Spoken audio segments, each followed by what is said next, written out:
All right, the Intermediate School Olympics are officially a wrap, and we've got the final results. So today, we're going to break down the medal count and find out who really came out on top.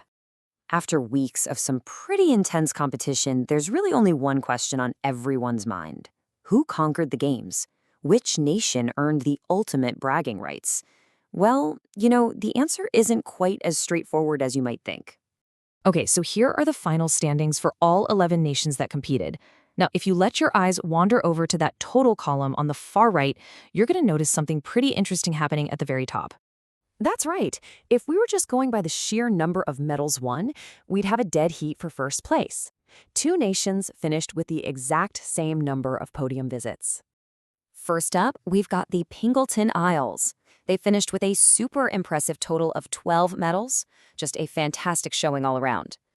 And matching them, medal for medal, is the United Isles of Whitelandia, also with 12. I mean, what an incredible achievement for both teams.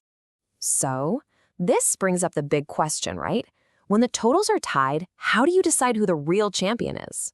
Well, in these games, it turns out not all medals are created equal. It all comes down to the color. And this is the tiebreaker. The Pingleton Isles didn't just win, they absolutely dominated. A staggering 7 gold medals. That's more than double their closest competitor. So that commanding lead in gold is what officially crowns them the champions of the games. But, the final ranking is really only part of the story. To get the whole picture of how these games played out, we need to look at the very different paths these top 3 nations took to get to the podium. Let's start with our champions. The story for the Pingleton Isles is one of pure, unfiltered excellence. Their strategy wasn't just to get on the podium, it was to own it. They were true gold hoarders. And their path to gold, wow, it shows just how versatile they are. They weren't just specialists in one thing. They grabbed the top spot in everything from pure athletics like basketball and the flexed arm hang to serious academic challenges like 6th grade typing and Roman numerals. This was a full-on assault for gold across the board.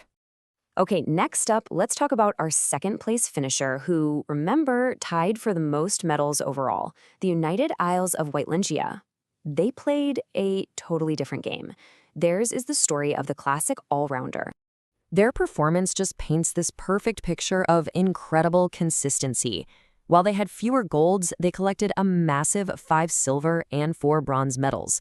This shows a team with incredible depth, a team that was constantly in the mix and consistently getting on that podium. Now, rounding out our top 3 is the United Republic of Muemberia, and their story is completely different yet again. If Pingleton was all about gold and Whitelandia was all about balance, Muemberia, well, they carved out a reputation as the silver specialists. Get this. Their 5 silver medals meant they secured more second-place finishes than any other nation in the top 3. Think about that for a second. In 5 separate events, they were just one step away from the ultimate prize. It just proves they were a formidable contender every single time they competed. But the story of these games isn't just about the top 3, right? The data reveals some really fascinating surprises and niche champions that absolutely deserve a moment in the spotlight.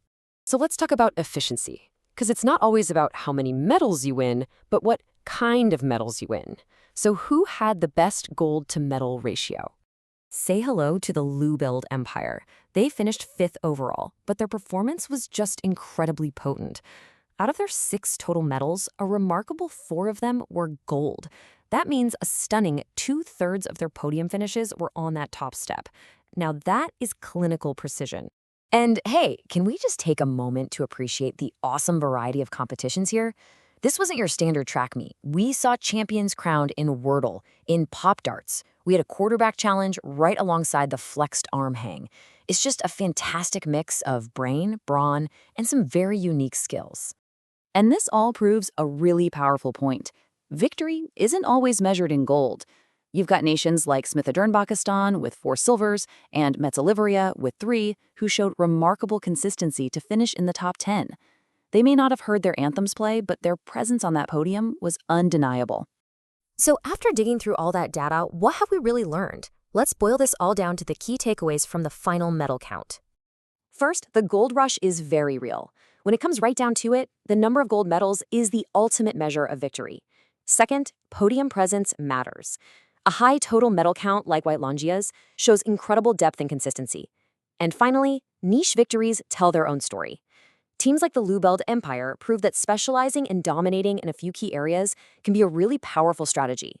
So ultimately, the data leaves us with this fascinating debate about what victory really means. What's truly more impressive? The Pingleton Isles' dominant, top-heavy mountain of gold, or the United Isles of Whitelangia's consistent, balanced success across the entire board?